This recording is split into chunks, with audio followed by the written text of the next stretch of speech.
This lesson 5 is on precision and accuracy.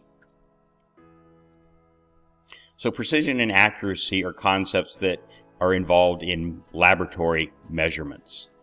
The accuracy of a measurement indicates how close to a known true value it is, and the precision of the measurement indicates how closely grouped the measurements are. So the dartboard example often provides a good example of this.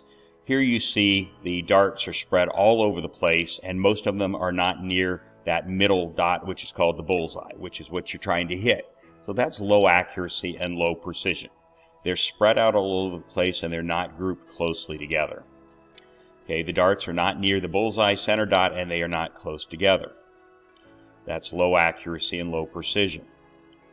In this second example, the darts are not near the bullseye, but they are close together. It means the thrower was always doing the same thing wrong. So the throw was precise in the same location, but not near where it needed to be. Okay, in this case, you have high accuracy. The darts are close to the bullseye, but they are kind of spread out. So the darts near the bullseye, but not closely grouped together. And then finally, we have the darts are near the bullseye and are close together, and that would be high accuracy and high precision.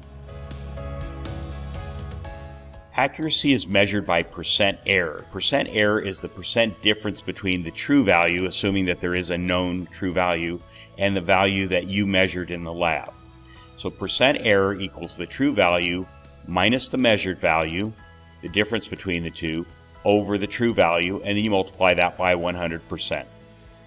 Example, a student measures the heat released from a reaction as Q, which is the abbreviation for heat, equals 15.7 kilojoules.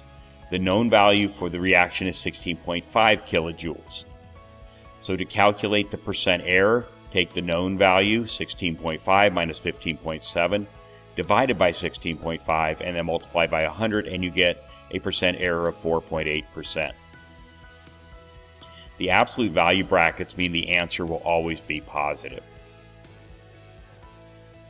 Precision is how closely grouped the measurements are to one another. Precision is determined by a measure called the standard deviation, and that's the Greek letter sigma, or it could be abbreviated SD. I'm not going to ask you, nor would the AP exam ask you, to calculate a standard deviation, so I just want you to know what the concept of it is. It's how spread out the data is. Standard deviation gives a number value for how spread out your measurements are. So here's the formula for it. You're not going to have to use it, but I'll just demonstrate it for you here. So find the mean, average, and standard deviation of the following sets of numbers. Set 1 is 19, 20, and 21. Set 2 is 10, 20, and 30. So the average of the sets are, for set 1, it's the three numbers added together divided by 3, that's 20. And for set 2, it's those three numbers added together, which is also 20. So they have the same average.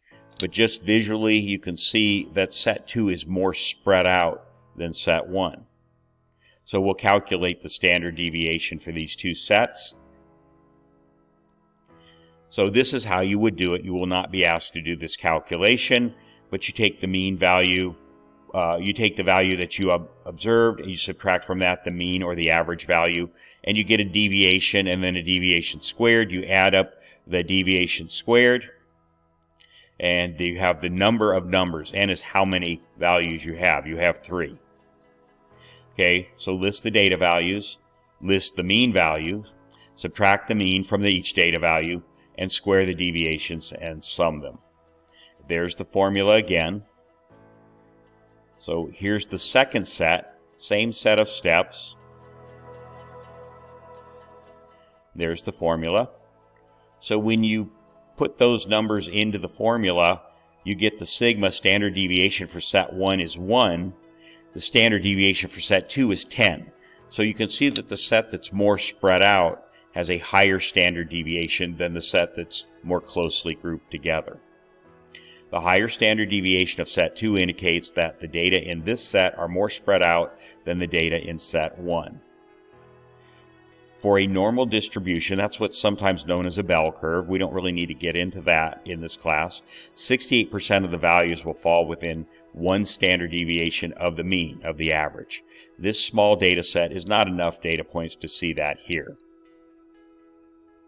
All right, and that takes care of this brief lesson on accuracy, which you will be asked to compute using percent error and standard deviation, which you just need to understand the concept.